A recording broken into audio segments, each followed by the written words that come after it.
Diretamente do Hotel Barra Mares, em Piedade, começamos mais um painel do Lira. Nosso entrevistado de hoje é o deputado federal Jorge Curti Real, do PTB.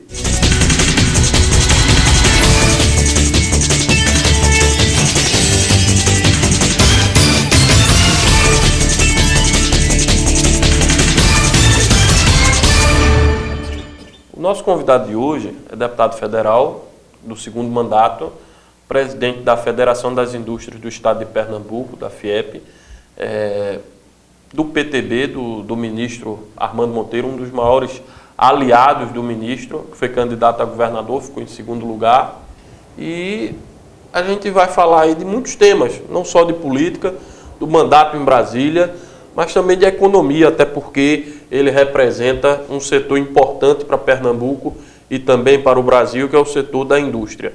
Seja bem-vindo, deputado, ao painel do Lira. Obrigado, Edmar. É um prazer estar aqui com você, no seu programa, e também cumprimentar todos os telespectadores da TV Guararapes.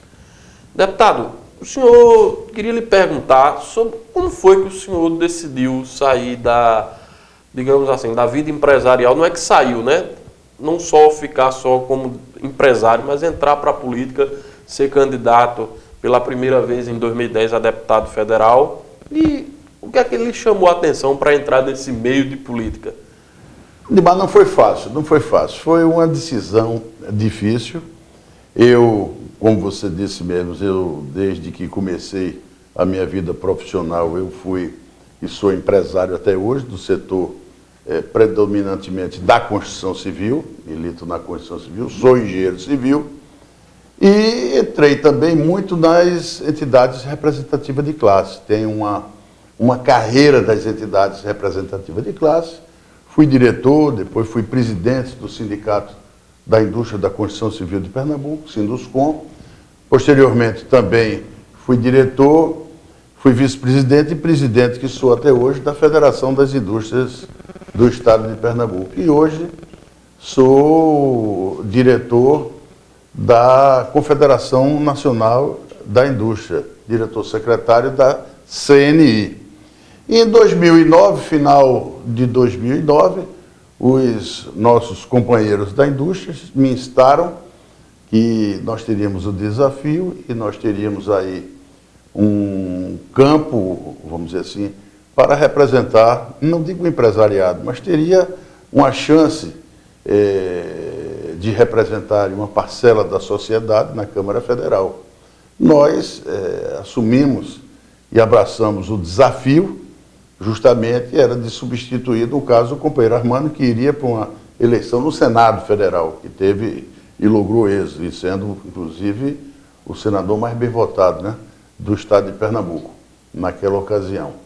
Aí, então, nós resolvemos, filiamos ao PTB, onde estamos com muita satisfação até hoje, e logramos êxito. O pernambucano entendeu o nosso apelo, entendeu o nosso projeto, entendeu o nosso programa, me deu a honra de representá-lo na Câmara Federal, e para maior satisfação, me deu novamente essa honra agora, o ano passado, em 2014, quando me reconduziu à Câmara Federal, com a votação bem maior do que a que eu tive em 2010. Então, eu estou com muita satisfação, abracei a carreira política numa nova etapa de minha vida, onde permaneço até hoje e exerço com muito orgulho, muita satisfação, procurando ser útil, não só ao meu Estado, mas ao meu país, na Câmara Federal.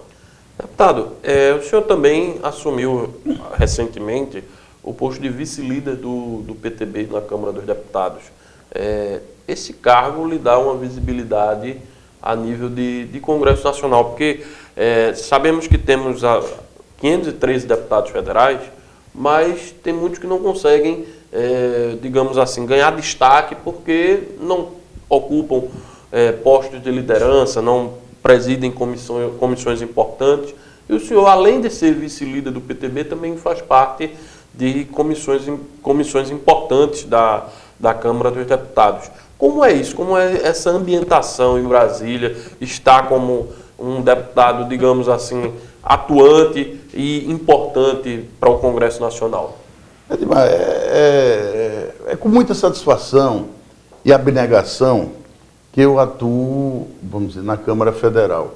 Hoje, o PTB me indicou, eu atuo, como você disse, em duas comissões, a Comissão do Trabalho, uma comissão importantíssima na Casa, e a Comissão de Desenvolvimento Econômico. São duas comissões muito importantes na estrutura de comissões da Câmara Federal. E isso também, modéstia à parte, somado ao meu desempenho no primeiro mandato, fez com que os pares, meus companheiros de PTB, me indicassem para ser um dos vice-presidentes,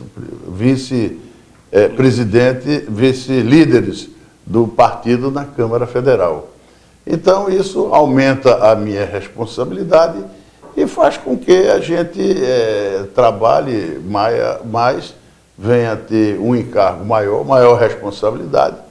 E essa minha indicação também para ser um dos vice-líderes do PTB deveu-se também o peso da bancada do PTB de Pernambuco na bancada federal do partido, que nós somos o estado que temos o maior número de deputados federais. Quer dizer, dos 25, 4 são de Pernambuco. É o estado que tem o maior número de deputados, como eu já disse. Então, todo esse, vamos dizer, esse arcabouço, todas essas causas nos deram a possibilidade de estarmos hoje numa das vice-lideranças do PTB na Câmara. Na eleição passada, deputado, o senador Armando Monteiro, que hoje é ministro, ele liderou as pesquisas, né, para a disputa pelo governo de Pernambuco, mas acabou, no final da eleição, acabou perdendo. Qual foi, na sua ótica, que estava naquele projeto, na sua ótica, qual foi o fator determinante para o senador não ter logrado êxito na sua disputa pelo governo de Pernambuco? Edmar, veja, eu acho que vários fatores influíram na eleição, ou na não eleição de Armando, em 2014. Armando saiu na frente nas pesquisas, pontuou bem durante boa parte do processo eleitoral, e eu atribuo a duas causas fundamentais e que ocorreram para que ele não lograsse êxito em outubro, no dia exato da eleição. Primeiro foi a infelicidade, felizmente nós tivemos o falecimento do governador Eduardo Campos. Além de representar uma perda extraordinária para o estado de Pernambuco, eu acho que teve a comoção do povo pernambucano que fez com que mudasse radicalmente os rumos da eleição de 2014. E eu lhe digo por que isso. Você veja que nós tivemos uma vitória, vamos dizer assim, esmagadora do atual governador Paulo Câmara, e até a candidata a presidente da República, Marina Silva, ganhou a eleição aqui no estado de Pernambuco. Veja que 15 a 20 dias depois, no segundo turno, a presidenta Dilma teve cerca de 70% dos votos. Quer dizer, o pernambucano, na minha leitura, disse o seguinte: não, nós agradecemos e estamos comovidos com o falecimento do governador Eduardo, fomos solidários e elegemos o governador que ele queria que fosse eleito. Já cumprimos a nossa obrigação e para presidente a gente vai votar agora no que Pernambuco quer.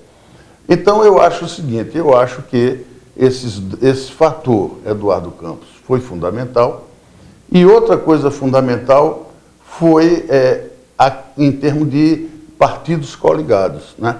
A Frente Popular teve realmente foi uma frente avassaladora de quase 20 partidos, ou mais de 20 partidos, que realmente isso engoliu a nossa chapa e fez com que também ajudasse muito essa vitória que teve o hoje governador Paulo Câmara. Deputado, nós vamos para um rápido intervalo e daqui a pouco voltamos com o painel do Lira.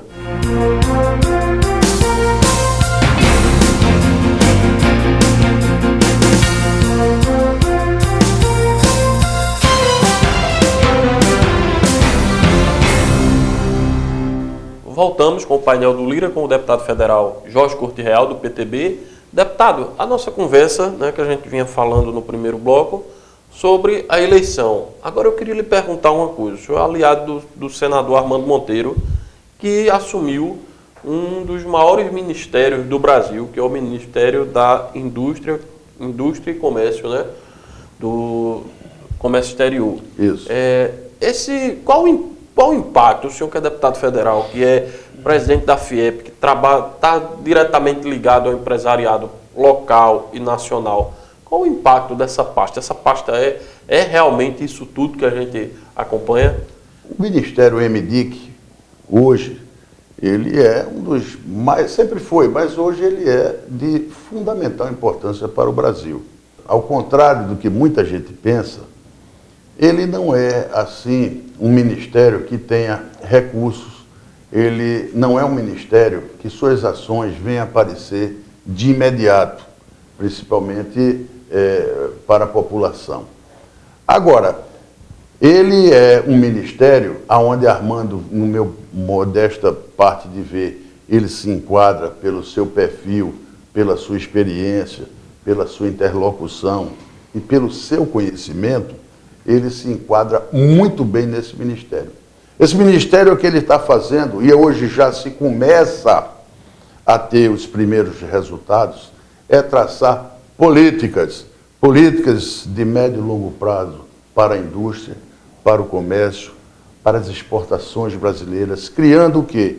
Criando um ambiente de negócios favoráveis aos investimentos, favorável à produção, favorável a que, mesmo na adversidade, mesmo num período difícil que o Brasil está passando e vai passar, nós consigamos melhorar ou atenuar essas dificuldades. Por exemplo, incrementando os nossos acordos, no caso das exportações brasileiras, os acordos binacionais, procurando Comunidade Europeia, procurando os BRICS, procurando os Estados Unidos, procurando outras nações asiáticas, fazendo com que as nossas relações internacionais aconteçam com a maior brevidade, aproveitando inclusive a desvalorização do real e dando um novo nicho de mercado, principalmente à indústria nacional, para contrabalançar a perda de mercado no mercado interno, fazendo com que a gente coloque as nossas mercadorias no mercado internacional. E aí o que é que precisa agora? Precisa de ter aquele upgrade de qualidade, adaptar os nossos produtos às reais necessidades do mercado externo. Então não é só um projeto da noite para o dia, porque são coisas que não acontecem. Nessa política industrial de médio e longo prazo, ela está acoplada e é acoplada, e aí é que é bem chamar a atenção, Edmar, com a melhoria da educação, melhoria da capacitação, melhoria da infraestrutura, melhoria dos nossos portos, das nossas ferrovias, rodovias, enfim. Quando a gente fala na competitividade, é um aspecto muito grande que a gente tem que melhorar do nosso país. Para você ter ideia, o tempo de carga de um navio na China, no Brasil, são 5 vezes mais em termos de unidade de tempo do que na China. Quer dizer, isso tudo é perder competitividade. Nós perdemos da nossa safra agrícola cerca de 10% a 12%, se perde mesmo, por conta de desperdício até no próprio transporte. Quer dizer, o Brasil precisa rever isso. E o ministro Armando, ele tem e ele vai gerar e procurar fazer políticas a médio e longo prazo para que o Brasil mude ou procure mudar sua maneira de produzir. O que falta no país é projeto, o que falta no país é programação, o que falta no país é prever o que se vai fazer. Então, esse ministério dele é importantíssimo, porque a partir dessas novas políticas, nós vamos começar a criar parâmetros, a criar metas e mensurar essas metas para acompanhar as reais necessidades, não só da indústria, do comércio, para que nós tenhamos um país que a gente quer que tenha. Deputado, continuando nessa questão econômica, como é que o senhor vê essa crise econômica do país, esse ajuste fiscal que o governo federal precisa fazer? Tem muito impacto na vida das pessoas isso aí? Demais. A crise é demais, eu vou ser muito sincero. Hoje, por enquanto, eu acho que a crise é até mais política do que econômica. Evidentemente que a crise econômica ela está se agravando, alguns parâmetros econômicos eles estão se deteriorando, inclusive numa velocidade bem maior do que se previa, ou bem maior do que, não digo desejado, mas bem maior do que qualquer provisão, por mais otimista que fosse, ou pessimista.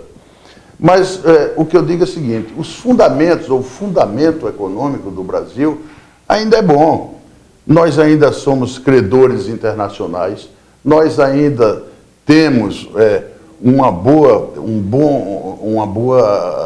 bom crédito internacional. O país é visto como um porto seguro de investimentos no mundo.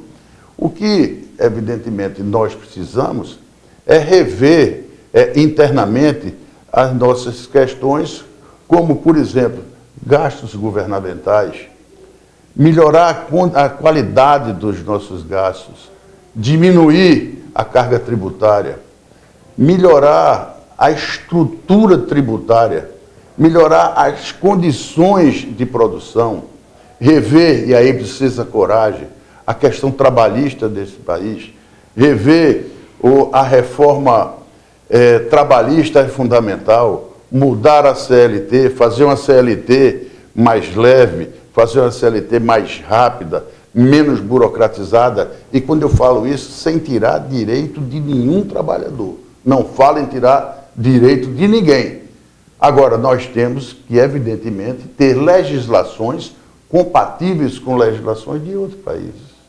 E o que a gente vê também, quando eu digo que uma das nossas crises é muito da parte política, é que você veja o próprio Congresso jogando contra o governo, dando aumentos descabíveis para determinadas categorias, jogando no colo da presidente a responsabilidade de vetá-los. Quer dizer, a relação da presidente com determinados poderes, como agora do judiciário, vai se deteriorando pela necessidade desses vetos. Então, todo esse arcabouço político, ele vai, e não tem a menor dúvida que vai, desaguando numa crise econômica. Que ainda, eu digo a você, com a aprovação urgente desse ajuste fiscal, nós temos condições de criar um ambiente favorável à retomada do desenvolvimento a partir de 2016. E isso é fundamental para o nosso país. Não vamos nos enganar, não vamos crescer a níveis galopantes como assistimos no passado em outros países, mas isso nós estaremos também em sintonia com países de economia similares a nossas no resto do mundo. Deputado, eu queria que o senhor avaliasse esses 6 primeiros meses da gestão do Eduardo Cunha na presidência da Câmara dos Deputados. O senhor acha que ele está no caminho certo? Olha, o Eduardo Cunha, nesses 6 primeiros meses, ele é um tsunami. Eduardo, ele tem algumas coisas que eu coloco a favor dele e outras que eu coloco contra ele. A favor dele, ele, de certa maneira, ele resgatou uma parte do prestígio da casa, principalmente com a opinião pública. Ele recoloca a Câmara Federal de uma maneira até de certa independência do Legislativo e coloca a Câmara Federal de maneira também a que, pelo resultado de estar votando, vamos dizer, de uma maneira frenética, as pendências até que tinham lá, coisas de 10, 12, 15 anos atrás, ele está botando em pauta e votando, deliberando, independente de certo ou errado, mas está votando. E isso, de certa maneira, a opinião pública tem tem dado sinais de estar gostando e de estar aprovando essas ações de Eduardo Cunha. Então, isso eu considero, de certa maneira, um lado positivo dele, embora, do meu ponto de ver também, um dos parâmetros que mede a produção e a produtividade da Câmara Federal não é a quantidade de projetos votados, é a qualidade de projetos votados e a qualidade dos debates lá feitos. Isso feito, o lado positivo. O lado que eu acho negativo dele, realmente, é que eu não tenho notado um debate de determinados temas. Temas, eu acho que muito importante para a sociedade, que não tem sido, vamos dizer assim, exaurido e nem talvez tenha tido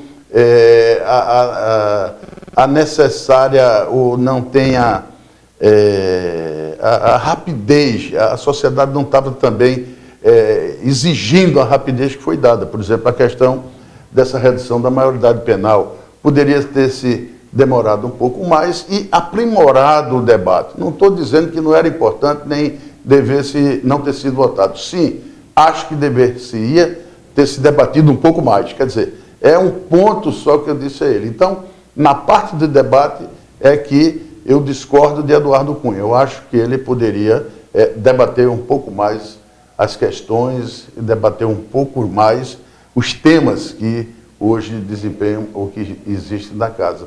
Mas, de resto, eu posso até dizer que ele tem, se vou botar na balança, eu daria como positiva a administração dele. Deputado, queria lhe perguntar um outro assunto que também está permeando as discussões políticas do Brasil, que é o Pacto Federativo. Muita gente vem abordando isso, eu já perguntei a outras pessoas que participaram do nosso programa, e eu queria lhe perguntar, não só como deputado federal, mas como uma pessoa da indústria, da construção civil, presidente da FIEP, queria entender a sua ótica sobre o melhor pacto federativo, o melhor modelo de pacto federativo para o país. Olha, primeiro a necessidade do novo pacto federativo. Logo, principalmente os municípios, a grande maioria, eles estão quebrados. A verdade é essa. No decorrer do tempo foi dado ou foi repassado muitas responsabilidades aos municípios, né? Muitas responsabilidades com educação, com saúde, com segurança, enquanto que os repasses constitucionais, eles foram diminuindo de uma maneira ou de duas maneiras muito simples. Primeiro, na criação de novos tributos, que o governo federal não criou imposto, criou taxas e criou contribuições. Aí não era imposto, ficou isento repasse para os estados e municípios.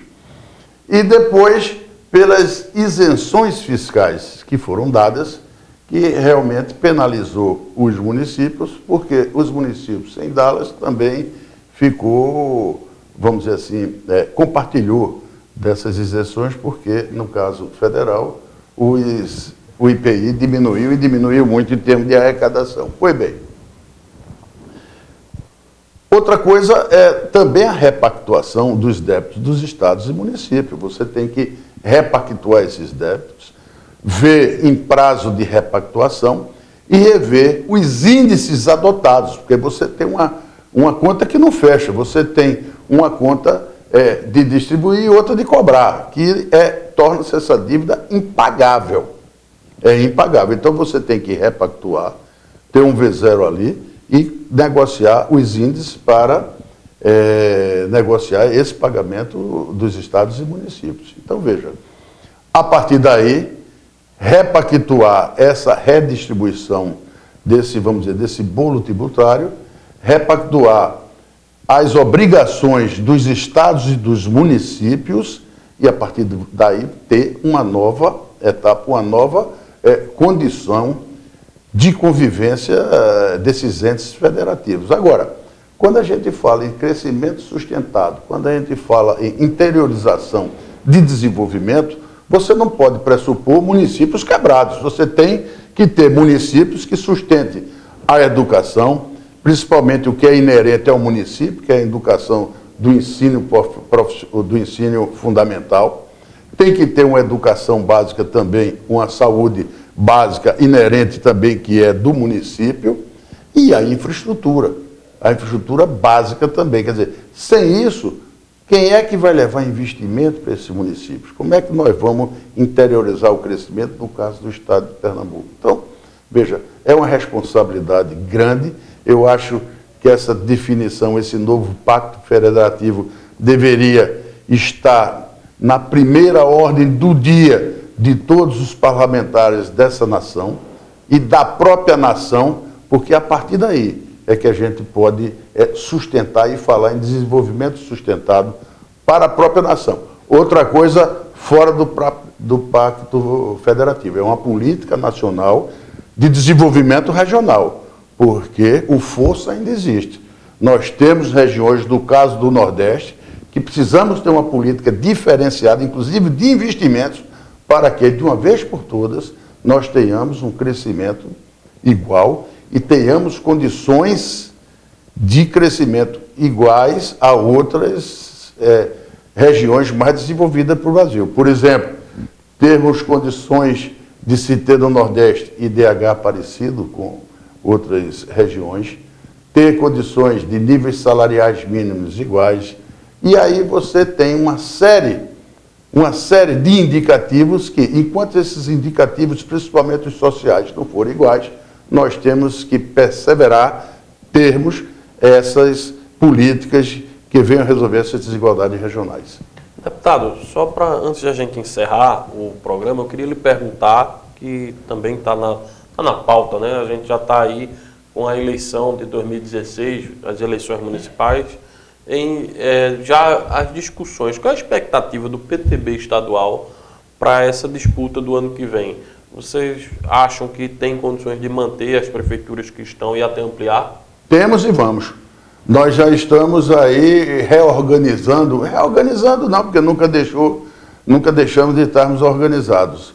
Nós já estamos tomando todas as providências, nós já estamos revalidando os nossos diretórios regionais. A nossa meta é, se hoje temos cerca de 25 prefeituras, a gente quer manter as que temos e, muito pelo contrário, aumentar o número de prefeituras que temos. Temos hoje o PTB, eu acho que talvez seja o segundo partido no estado de Pernambuco. Nós temos um ministro, um senador, 4 deputados federais, 6 deputados estaduais e cerca de 23 ou 25 prefeituras, prefeitos, isso direto, fora os coligados.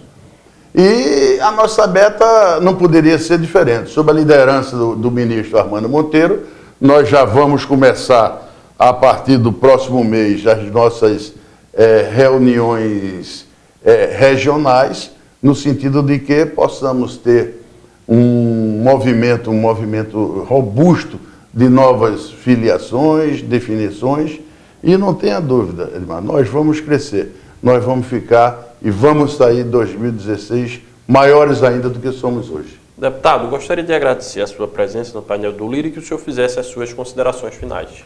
Agradecer a oportunidade que vocês da TV Guararapes nos deram de estar aqui com vocês, agradecer a você, tão competente nessa sua entrevista, sua equipe, e dizer que nós estamos à disposição de vocês. Conte conosco, como deputado federal, sempre disposto a atuar nas boas causas, das boas causas do estado de Pernambuco, do Brasil, e dizer que a nossa meta é procurar criar condições favoráveis ao desenvolvimento, ao crescimento. Sou presidente da Federação das Indústrias do Estado de Pernambuco, por isso, com muito orgulho, escolhi o PTB. Esse T é o trabalhismo, é a união de capital e trabalho, onde as ações são convergentes. São convergentes. Um não está bem se o outro não tiver. E todas as ações, por isso que eu digo, eu atuo numa agenda que soma. E nós vamos juntos, dentro dessa agenda, criar condições melhores que gerem emprego, gere renda e crie oportunidades, principalmente para o pequeno, médio e microempreendedor. Obrigado, deputado, e até o próximo painel do Lira.